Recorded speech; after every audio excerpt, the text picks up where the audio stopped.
सच्चे प्यार की कभी हार नहीं होती मेहर। तेरा और सरब जी का प्यार जीत गया और उसके आगे हर झूठ हार गया। हानिया की इतनी हालत खराब होने के बाद भी मेहर को उस पर तरस नहीं आ रहा है। यहाँ पर उसका एक्सीडेंट भी हो जाता है। हमने देखा था ना किस तरीके से विक्रम उसको कार से मार देता है, लेकिन यहाँ पर मेहर उसको देखकर ना बिल्कुल भी इमोशनल नहीं हो रही है। सरब जी पे सिर्फ तेरा हक है, वो दे रहे हैं। मेरा अब यहाँ कोई काम नहीं। समझते क्या है तू खुद को?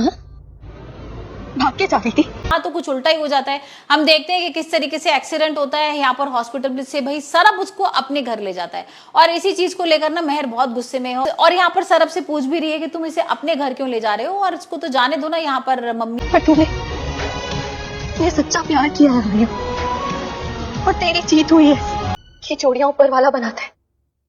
तेरे और सरब की जोड़ी भी ऊपर वाले ने बनाई है, थी जो बीच में आ गई थी। पर तुम्हें तो छुटकारा चाहिए ना और हमें डाइवोर्स करके भाई एक साथ रहना भी है। तो ये सारी चीजें उसके दिमाग में है, लेकिन यहाँ पर भाई सरब उसकी बात नहीं सुनता और उसको ले जाता है अपने घर। और यहाँ पर उसको लग रहा है कि मेरी जिम्मेदारी है। तू कभी बीच में नहीं है। तुम दोनों तो एक दूसरे से प्यार करते हो, बीच में तो मैं आई थी।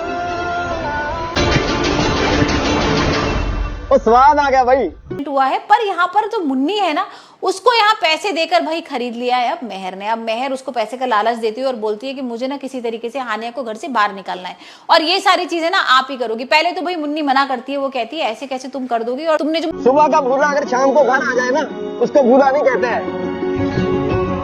सियाना ने सच्ची कहा है, अंत पड़ा तो सब पला। मुझे पैसे दिए थे ना वो तो मैंने खर्च कर दिए और अब मेरे पास कुछ भी नहीं है। और एक काम करो, मैं कुछ नहीं करने वाली हूँ, मैं ना हानिया को बाहर निकालने वाली हूँ, ना मैं तुम्हारा साथ दूंगी। जिंदगी में आती जाती रहती हैं दुश्वारियां, हम लेते रहेंगे सपनों को उठारियां। तो इतने बार जैसी मुन्नी बोलती है ना वैसे यहाँ पर मेहर उसको एक्सपोज कर देती है और मेहर उसको सब कुछ बता देती है कि भाई उसको सारी चीजें पता है कि किस तरीके से तुमने उसको किडनैप करवाया था, किस तरीके से तुमने यहाँ पर हानिया को पिटवाया है, तुमने तीनों ने मिलकर उसके ऊपर अटैक किया है। तो ये सारी चीजें उसको पता थी और मुन्नी एकदम सुनकर ना शॉक हो जाती है और यहाँ पर वो डरने लगती है कि भाई इसको तो सारी चीजें पता है तो अब इसका काम करना ही पड़ेगा। और यहाँ हम देखेंगे किस तरीके से अब भाई हानिया को घर से बाहर निकालेगी। लेकिन एक और ट्विस्ट आ जाता है कि ये जो सारी बातें हो रही होती है ना, जब मुन्नी बता रही होती है और मेहर बता रही होती है कि मुझे सब कुछ पता है, हानिया दूर से खड़े होकर सुन रही होती है। हानिया के सामने ये सच आ गया कि भाई मेहर अब कुछ भी कर सकती है उसको सरब से दूर करने के लिए। जिस तरह की उसकी हालत है यहाँ पर हम देख ही रहे हैं कि भाई सरब भी उसके नजदीक आने की कोशिश कर रहा है। तो ये सारी चीजें देख कर ना मेहर को लग रहा है कि भाई अब किसी तरीके से इसको दूर कर देना चाहिए। तो देखते हैं